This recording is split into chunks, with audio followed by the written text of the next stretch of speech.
볼리의 통기자입니다. 자, 챔피언스리그 조별리그가 절반 지났고 그 앞뒤로 숨가쁘게 정규리그가 이어지고 있는 지금이죠. 현재까지 김민재와 그 소속팀인 나폴리가 얼마나 좋은 시즌을 보내고 있는지 한번 짚어보는 시간 가지려고 합니다. 지금까지 챔피언스리그와 세리아를 합치면 11경기를 치렀는데 시즌의 4분의 1이 딱 지났다고 볼 수 있는 그런 시점이에요.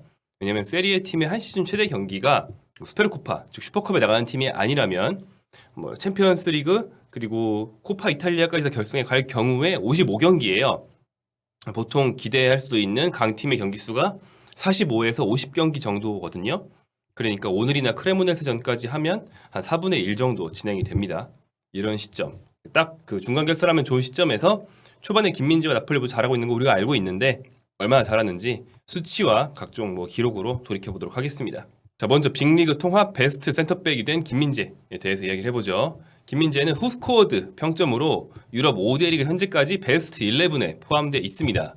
후스코어드는 매 라운드 평균 최고 평점인 선수를 그냥 홈페이지에 올려놔요. 그러니까 따로 선정을 해서 발표하고 시상을 하는 건 아니지만 자동으로 평점 산출이 되는 사이트다 보니까 그 데이터가 들어오는 것을 다 반영해서 현재까지 5대 리그 베스트 센터백이 베스트 11이 누군지 구석에 그냥 써놓습니다. 그런데 김민재는 현재까지 평균 7.4점, 세리아 기준 7.4점으로 센터백 중 한 자리를 고수하고 있습니다. 사실 김민재는 지난 9월 말부터 계속 이 베스트에 든 상태였어요. 그렇기 때문에 새로운 건 아니고요. 김민재가 얼마나 오래 이 자리를 지킬지가 관심사라고 할 수 있겠습니다. 여기에는 5대 리그 최고다 보니까 각 리그에서 가장 공격 포인트를 많이 하거나 가장 플레이가 뛰어난 선수들, 세부 기록이 좋은 선수들은 다 들어있어요. 그래서 보시면 메시, 홀란, 네이마르, 김덕배, 그리고 자말 무시알라, 주앙 칸셀루 이런 진짜 슈퍼스타들이 포함된 리스트입니다. 물론 평점 기반이라서 실제 활약상을 완전히 반영했다고는 못하지만 달리 말하면 가장 객관적이라고도 할 수 있는 거죠. 팀 성적이나 이런 주관이 끼지 않고 순수하게 이상훈수가 낸 세부 기록만 가지고 나온 베스트니까요. 그래서 약간 의외인 선수라고 한다면 골키퍼 기키에비츠, 수비수 긴터, 미드필더 소토카 등이 비교적 낯선 선수들인데 이 중에서 긴터의 경우에는 저도 기억이 나는 게 저랑 같이 한 4대 축구왕에서 김현민 기자가 이 선수가 엄청나게 잘해서 프라이부르크의 선두 경쟁에 힘을 실어줬다고 설명을 하는 게 기억이 납니다. 이번에 프라이부르크로 복귀한 연어죠. 자, 김민재 선수의 평균 평점은 7.4예요. 공격 포인트를 올리기 가장 힘든 수비 포지션인 걸 감안하면 사실 8 이런 점수는 거의 어렵습니다.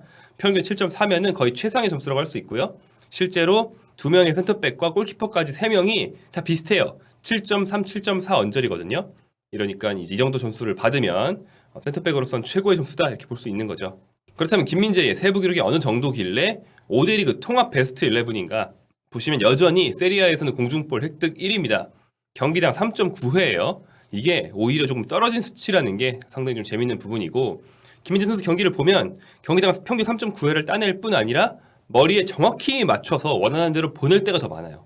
게다가 머리로만 따내는 게 아니고 안정적으로 가슴 트래핑을 한다거나 상대 공격수를 힘으로 제압하고 발로 잡아서 앞으로 보낸다거나 이런 장면들도 있죠. 이런 걸 다 합친다면 사실은 3.9를 훨씬 상회한다, 더 높다라고 볼 수도 있는 거죠. 그러니까 공중볼을 단순히 많이 따기만 하는 게 아니라 지능적이라는 겁니다.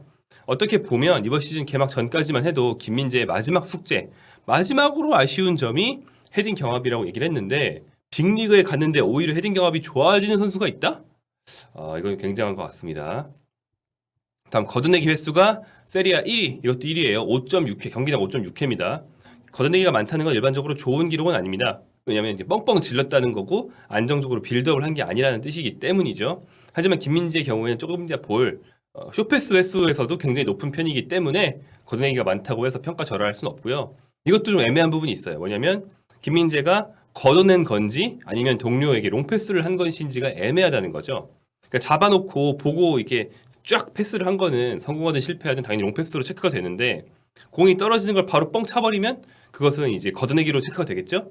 그런데 김민재 선수는 뻥 차는 것 같아도 사실은 좀 그 경기를 파악하는 그런 시야가 좀 넓기 때문에 최대한 동료 쪽으로 차는 경우가 있어요. 그렇다면 김민재의 걷어내기는 질이 좀 높은 걷어내기일 수도 있다라는 얘기가 됩니다. 다음으로 슛블록이 리그 4위, 경기당 1.3회였고요. 문전 앞에서 극적으로 좀 막아내는 그런 장면들 본 기억 나시죠? 최근 경기에서도 상대 슛을 발만 뻗어서 블로킹을 한다거나 이런 상황이 좀 많았습니다. 김민재는 강팀 수비수인데도 불구하고 걷어내기도 많이 하고 슛블록도 많이 한다. 이것은 곧 김민재에게 수비 부담이 그만큼 많이 지워져 있는 그런 나폴리 수비 전술을 보여준다고 할 수 있네요. 보시면 아미르 라흐마니가 상대적으로 좀 서서 편하게 수비하는 것과 달리 김민재는 막 몸도 던지고 막 앞으로 나갔다 뒤로 갔다 측면으로 빠졌다가 별거 다 하잖아요. 그런 김민재의 많은 역할이 이 수치에 반영됐다고 보시면 되겠습니다. 마지막으로 평균 패스를 했습니다. 평균 패스 횟수가 2위예요. 67.3회, 경기당 67.3회 패스를 돌렸습니다. 성공률은 87.9%로 최상위권은 아니지만 충분히 높은 편이라고 볼 수 있겠죠. 역시 김민재의 높은 빌드업 관여도를 본다고 할 수 있겠고요. 걷어내기와 평균 패스가 모두 높다. 다시 말씀드리지만 뻥뻥 지르기만 한 선수가 아니라는 걸 확인시켜줍니다. 자, 이를 통해서 세리에 센터백 중에선 당연히 평점 1위예요. 그러니까 5대 리그 베스트에 들어갔겠죠. 그렇다면 포지션을 불문하고 세리에 전체에서 몇이냐? 그건 5위입니다. 공격수 미드필더 다 합쳐서 김민재가 5위예요. 굉장히 높죠? 김민재가 이제까지 헤딩으로 2골을 넣었다고는 하지만 대체적으로 보면은 골과 가장 거리가 먼 포지션이잖아요. 그런 걸 감안한다면 놀라운 평점이라고 할 수 있겠습니다. 미드필더나 공격수들은 골 하나 넣으면 평점이 쫙 올라가잖아요. 수비수는 그럴 기회가 좀 적거든요. 그렇기 때문에 센터백들이 평균 평점에서 좀 불리한 면이 있죠. 실제로 김민재 외에 세리에 전체 포지션 베스트 5는 다 공격 포인트가 탁월한 선수들입니다. 1위가 라치오의 미드필더 밀린코비치 사비치 3골 5도움, 2위가 로마의 공격수 디발라 4골 2도움, 3위가 아탈란타의 미드필더 쾌프메이너로스 4골 1도움, 그 다음에 4위가 우디네세의 공격수 데올로페우 골은 없지만 6도움, 그리고 그 뒤를 2골을 넣은 김민재가 따르고 있습니다. 어떻게 보면 순수 세부 스탯에서 김민재가 얼마나 압도적인지를 또 보여준다고 할 수 있겠네요. 자, 이런 기록을 통해서 다들 아시는 것과 같이 9월 세리에A 이달의 선수상을 받았습니다. 역대 이달의 선수를 수상한 선수가 역사가 짧긴 해요. 지금 세 번째 시즌밖에 안 되긴 하는데 역대 수상자가 쿨리발리 2021년 9월에 쿨리발리 외에 모두 미드필더나 공격수였어요. 딱 1년 만에 쿨리발리의 후계자라고 우리가 얘기해온 김민재가 받았습니다. 물론 쿨리발리의 후계자라기엔 김민재가 더 잘하는 것 같지만 자, 김민재가 딱 2번째로 받았어요. 그리고 지난 시즌까지 이달의 선수를 딱 3번 배출했던 나폴리는 이번 시즌 8월, 9월 둘 다 나폴리가 석권을 했죠. 8월이 흐비차, 9월이 김민재였습니다. 그래서 통우선 5회로 공동 최다 수상팀이 됩니다.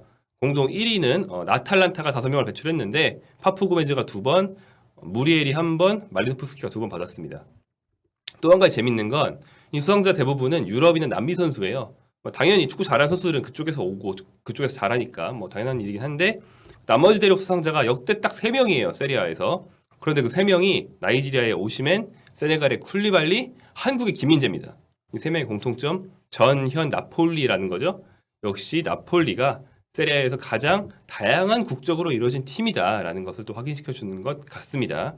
김민재 바로 전달에 탔던 흐비차 역시 유럽이긴 하지만 유럽에서 상당히 좀 빅리그에서 생소한 국가인 조지아 국적이기도 하고요. 역시 좀 외인 구단 성격이 있고 어떻게 보면 그래서 더 매력적인 게 아닌가. 원래 스포츠 만화 보면 이렇게 여러 가지 출신 성분 선수들 막 모으잖아요. 그래야 더 재밌어지잖아요. 슬램덩크의 북산도 5명이 다 다르잖아요. 그런 것처럼 한 가지 정체성이 아니고 다양한 정체성인 선수들이 모여서 시너지 효과를 내기 때문에 현재 나폴리가 더 매력적인 게 아닌가 생각합니다. 이제까지 세리아 활약상을 봤고요. 그렇다면 챔피언스리그에서는 어떻게 됐는지 보겠습니다. 챔피언스리그 평점 최고 순위에는 베스트 11에도 없고 아주 최상위권에도 없어요. 그런데 이제 김민재의 개인적인 평점을 보면 7.27점으로 세리아보다 조금 낮지만 큰 차이가 없는 매우 높은 평점을 마크하고 있습니다. 단 3경기밖에 안 했기 때문에 3경기에서 좀 이례적으로 갑자기 좋은 활약을 그런 선수들이 되게 높은 평점을 받을 수 있거든요. 그 데이터가 좀 튄다고 하죠. 표본이 작을수록 실제의 어떤 능력이나 경향을 데이터가 다 반영하지 못한 경우가 있는데 압도적으로 좋은 경기, 인생 경기를 한두 번만 하면 지금 평균이 쫙 높아집니다. 그런 선수들이 김민재 앞에 있다고 보면 되겠죠. 포지션 통합으로는 58위. 이번 시즌 챔피언스리그를 뛴 전체 511명 중에서 상위 11%에 해당하는 역시나 높은 평점입니다. 센터백 중에서는 제가 쳐봤는데 9위예요. 후벤 디아스가 1위고요. 맨시티가 스탯이 좋을 수밖에 없죠. 그 뒤에 페리치, 돌풍의 주역이죠. 크로아티아 페리치, 실라, 포타나, 쿤데, 마팁, 더리우트, 시마칸, 김민재 순서입니다. 그 챔피언스리그에서 좀 눈에 띄는 세부 기록이라면 경기당 헤딩이 세리아보다는 좀 적어요. 경기당 2.7회, 이 부분 19위입니다. 조금 떨어지긴 했지만 좀 높은 편이죠. 그다음에 가로채기는 9위, 3.0회, 경기당 3.0회예요. 가로채기가 상당히 많다는 것이 세리아와 좀 차이점이라고 할 수 있겠네요. 자, 김민재 선수의 이처럼 폭발적인 활약에 힘입어서 나폴리는 얼마나 좋은 시즌을 보내고 있는지 확인해 보겠습니다. 8라운드 현재 1위죠. 18득점 6실점으로 골득실 플러스 12입니다. 자, 세리아 사상 처음으로 챔피언스리그 초반 3경기에서 10득점 이상 기록한 팀이죠. 챔피언스리그에서 오히려 공격이 더 좋아요. 그렇죠? 단 3경기에서 13득점 2실점을 하면서 수비도 좋네요. 공수 양면에서 모두 세리아 이상의 모습을 보여주고 있는 게 나폴리입니다. 그리고 김민재, 흡이차 8월, 9월 세리아 이들의 선수상 탔고 챔피언스리그 순항도 이끌고 있는 두 선수 모두 이번 시즌 영입생이죠. 이 둘이 시작하자마자 자리 잡았고 조금 늦게 영입된 라스파도리와 은돈벨레까지 은돈벨레도 껴줘도 되겠죠? 순차적으로 좋은 모습 보여주면서 연이은 영입 대박이 나고 있습니다. 이렇게 나간 선수가 많은 팀은 당연히 새로 영입된 선수 그 대체자들이 잘 해줘야만 시즌 잘 날 수 있는 거 아니겠어요? 나폴리는 좋은 선수를 잘 찾았습니다. 스카우팅의 승리이기도 하겠고 김민재 같은 경우에는 루치아노 스팔레티 감독이 정말 강하게 원해서 구단에 빨리 사줘, 빨리 사줘, 빨리 사줘 이래가지고 이제 하이제킹한 그런 선수잖아요. 그래서 감독의 안목 역시 좋았다라고 볼 수 있겠네요. 또한 중에서 상당히 불안하다. 그래서 대체 선수를 영입해야 한다라는 평가가 있었던 알렉스 메레트 골키퍼가 어쨌든 큰 흠 없이 잘해주고 있어요. 최근 경기에서는 주장 완장도 찼습니다. 그런 어떤 기존 선수들의 기대 이상의 활약까지 더해지면서 나폴리는 순항을 하고 있습니다. 자, 이쯤 되면 나폴리가 지금까지 당연히 1위로 4분의 1을 지나왔는데 앞으로 4분의 3도 이렇게 잘할지, 즉 우승을 할 수 있을지를 얘기를 할 수밖에 없잖아요. 한번 요즘에 대해서 간단하게만 따져보겠습니다. 좀 더 진지하게 따지는 거는 1위를 더 오래 지속했을 때로 미루고요. 지금 간단하게만 따져볼게요. 나폴리의 우승 가능성 하면 꼭 이걸 체크해야 됩니다. 바로 스팔레티 감독의 패턴인데 스팔레티 감독의 팀이 초반에 질주하는 게 익숙한 패턴이라는 거예요. 루치아노 스팔레티 감독은 팀 빌딩에 강점이 있는 사람이죠. 뭐 과거로 보면 한 15년 전에는 프란체스코 또띠를 공격형 미드필더가 아닌 스트라이커에 놓는 가짜 9번의 시초, 그러니까 현대적 가짜 9번의 시초라고 불리는 사람이죠. 그래서 정말 전술 대박을 냈고 그때 팬이 많이 생겼고요. 그 뒤에 맡았던 인테르, 두 번째 맡은 로마에서도 나쁘지 않았어요.